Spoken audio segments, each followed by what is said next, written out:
this is kind of interesting. I know this is also from Orange and Brown Talk podcast. What do you think's at stake for Kevin Stefanski, Andrew Berry, and the others with Deshaun's return?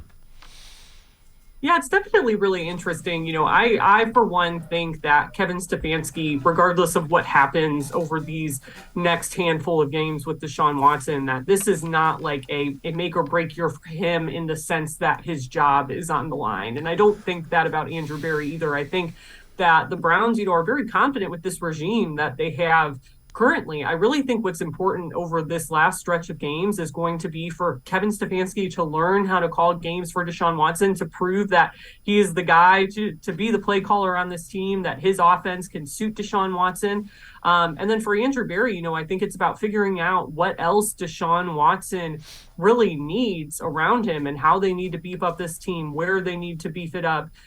What areas they can improve on in terms of the draft or free agency or anything like that. Who do they need to prioritize in getting back or getting extended?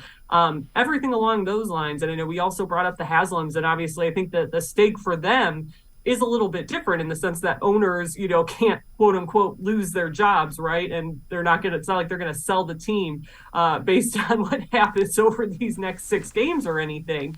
But I do think, their reputation among the fan base, which has kind of ebbed and flowed over the years, that's certainly at stake. But I think that's more of a longer term thing almost. And whether or not this, historic contract that the Browns gave Deshaun Watson, if it's going to work out for him here, if it's going to end with a Super Bowl for Cleveland.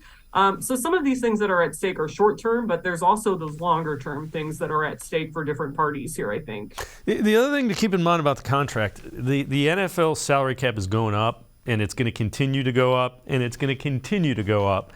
So by the end of that contract, I don't know that guaranteed contracts are going to be the realm, but the money is going to be, it's going to look like market value by the time this contract ends up, I think. Just because I think that there are some projections that have the salary cap going north of $300 million in the next 4 or 5 years. So that quarterback contract is going to be along the lines of what you expect to see.